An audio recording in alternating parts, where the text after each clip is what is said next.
5 जानेवारी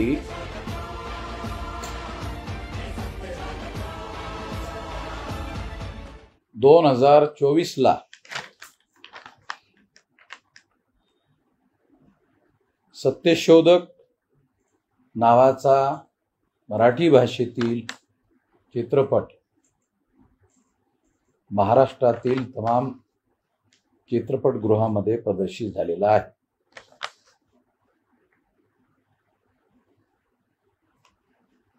मी बरेचदा असा विचार करत होतो की मला जेव्हा संधी मिळेल तेव्हा ज्योतिराव फुले आणि त्यांच्या चळवळीवर जरूर पिक्चर बनवला जाईल आणि आम्ही त्यासाठी पुढाकार घेऊ।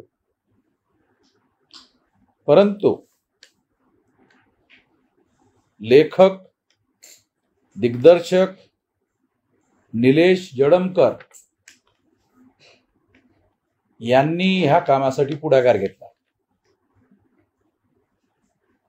आणि सत्यशोधक या नावाचा पिक्चर त्यांनी बनवला। तो ज्योतिराव फुलेंच्या जीवन संघर्षावर आधारित आहे। ज्योतिराव फुलेंनी जो 19व्या शतकामध्ये संघर्ष केला, वर्णव्यवस्थेच्या आधारावर, जाती व्यवस्थेच्या आधारावर, अस्पृश्यतेच्या आधारावर, स्त्रियांवर शूद्रत्व थोपण्याच्या आधारावर जो वर्चस्व निर्माण करण्याचा प्रयत्न या देशातील एका विशिष्ट जातीच्या लोकांनी केला, त्यांच्या विरुद्ध ज्योतिराव फुलेचा हा संघर्ष होता।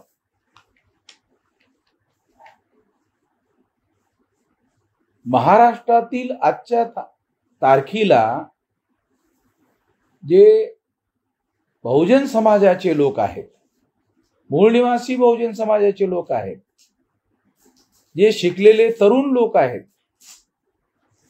त्यांना जे आज अधिकार उपभोगायला मिळत आहेत, त्याचं मूळ श्रेय खास करून शिक्षण घेण्याच्या बाबतीतलं हे ज्योतिराव फुलेंचं आहे। हे श्रेय त्यांना द्यावंच लागेल।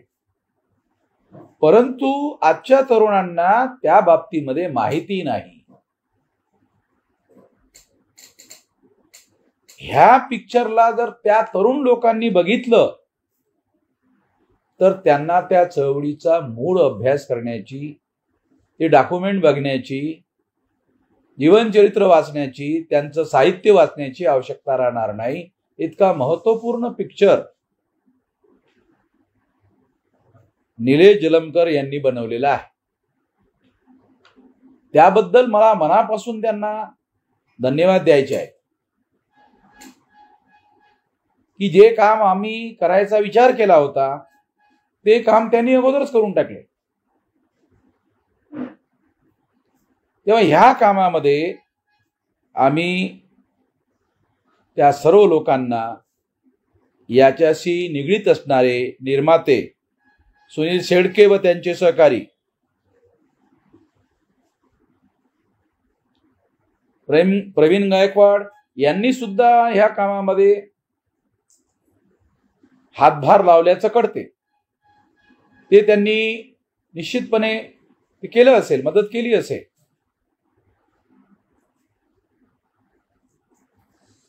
आणि आज या परिस्थितीमध्ये तो पिक्चर महाराष्ट्राच्या सर्व सिनेमा हॉलमध्ये दाखवला जात आहे। 5 जानेवारी पासून तो प्रदर्शित करण्यात आलेला आहे। मी महाराष्ट्रातील तमाम बहुजन समाजातील लोकांना,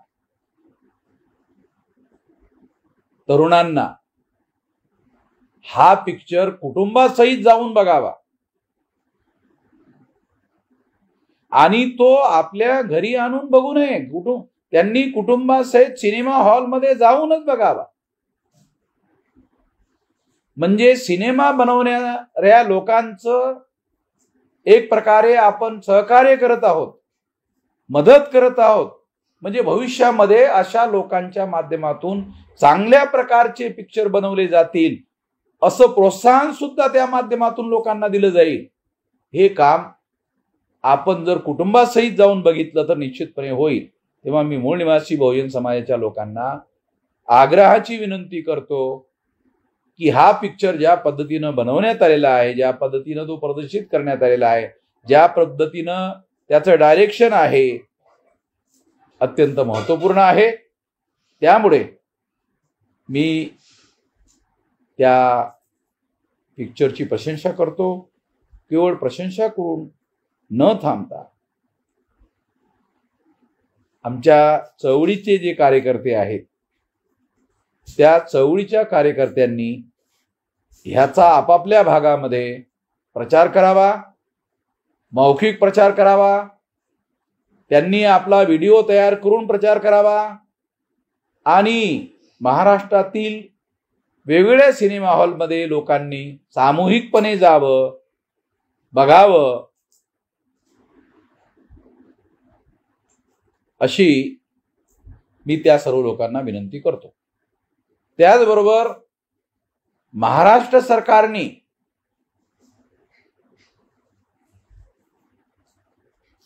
त्या पिक्चरला विशेष सवलत देण्याचा जो काही निर्णय घेतला त्याबद्दल त्यांचा पण धन्यवाद आहे. पण तेवढंच करून त्यांनी थांबवू नये, तर त्यांनी महाराष्ट्रामध्ये शाळेतील विद्यार्थ्यांना, शिक्षण क्षेत्रातील विद्यार्थ्यांना, शिक्षण संस्थांच्या लोकांना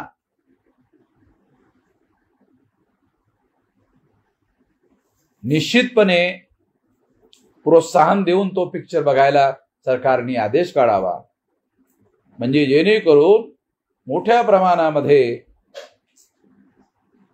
ज्योतिराव फुल्यांना खऱ्या अर्थाने आदरांजली वाहिल्यासारखं होईल असं मला वाटते. या निमित्तानं मी एवढंच बोलेन. धन्यवाद.